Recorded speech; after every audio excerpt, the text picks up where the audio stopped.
Washington. Barack Obama was president earlier this year. Really, eyewitness accounts from the period confirm this. It lasted nearly 3 weeks, it seems, or roughly the time elapsed since a Democrat won a Senate seat in Alabama, if memory serves, which it generally does not anymore. That special election came before President Trump helped usher a once-in-a-generation tax overhaul through Congress, but after he recognized Jerusalem as Israel's capital, which preceded threats to end American aid to any countries that objected, and they did, en masse, in a remarkable United Nations vote that almost certainly took place somewhere in there, right? Possibly around the time the president accused a female senator of doing anything for campaign contributions, touching off tremors in the Me Too movement he helped inspire, and alleged another wide-scale conspiracy against him in the upper reaches of the F.B.I. Or was that one over the summer? When were those hurricanes again? Oh, and the Pentagon has been tracking possible alien visitation. That definitely came up. 1 year out, this may be Mr. Trump's greatest trick.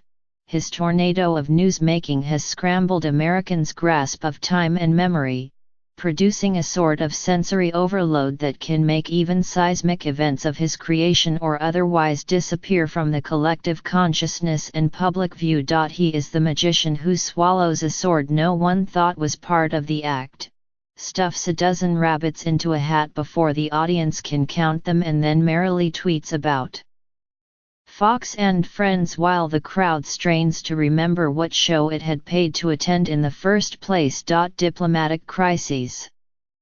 Human tragedies. The mooch.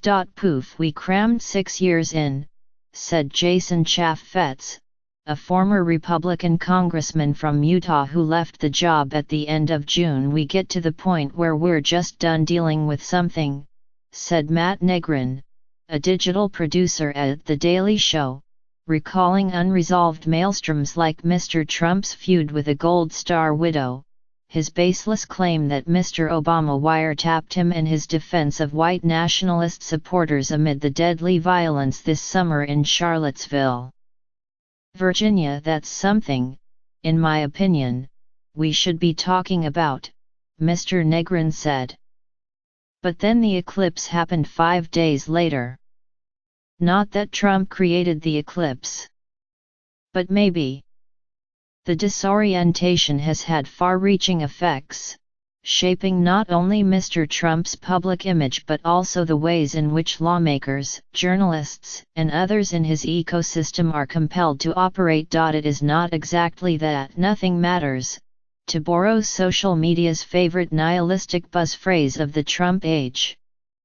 It is that nothing matters long enough to matter. Las Vegas and the church in Texas have fallen off the map, 2 of the most heinous mass murders in recent American history, said Tom Brokaw, the special correspondent at NBC News, flagging 2 episodes that would have, under previous circumstances, most likely remained seared in the national conversation. It's astonishing. It should be one of the defining stories not just of the year but of our time. There are a lot of those. And the president's apparent triumph over the space-time continuum has created practical concerns across newsrooms and congressional offices, exacerbated by forces that predate Mr. Trump, the rise of Facebook and Twitter, the partisan instincts of cable news and, in the case of mass shootings, what many describe as a growing public imperviousness to horror. Senator Christopher S. Murphy, Democrat of Connecticut, who became a prominent gun control advocate after the 2012 massacre in Newtown, Con, described his task under Mr. Trump as a triage mission, newly overwhelming every day. As someone who works on an issue that is unfortunately driven by news cycles, he said, it makes it harder to try to focus attention. The most heinous shootings once dominated TV news for days. Now, Mr. Murphy said, it doesn't seem that there's much more than 24 hours room for any story. Of course, Mr. Trump runs neither the networks nor the newspapers, much as he might prefer it at times, and the news media has come by its share of criticism honestly. Corralling the fire hose of White House doings has become a near-constant exercise in news judgment, with mixed returns. Not every Twitter tremble requires mass attention. Not all executive skirmishes need a referee on every channel. Trump is just so dislocating for everybody that it's making us all nuts, said Peter Hamby, the head of news at Snapchat. There's so much sexy, salacious, bananas crazy news happening every single day. But there is a duty, I think, to cover substance. No one suggests the mandate is simple. Even Mr. Brokaw, a dean of meat and potatoes news delivery, allowed that the daily Trumpian churn is not unimportant, and it's got this Shakespearean quality about it. And while there have been frenzied, tumultuous years before, present conditions are unique. The 2016 presidential campaign season delivered rapid-fire insanities without precedent, but still adhered broadly to the rhythms of an election cycle: the primaries, the conventions, the debates, the big day.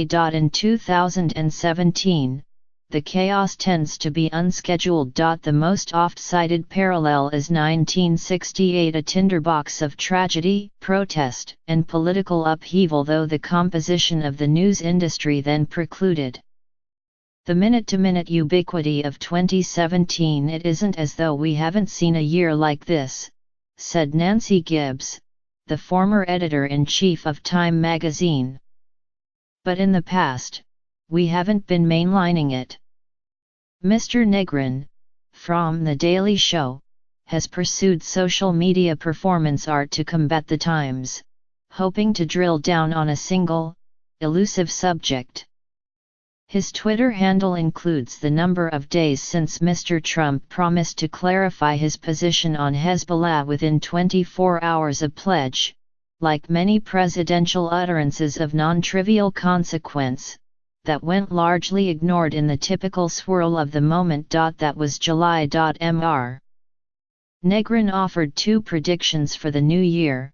Mr. Trump is unlikely to hold forth on Hezbollah anytime soon. And 2018 is going to be 10 times worse.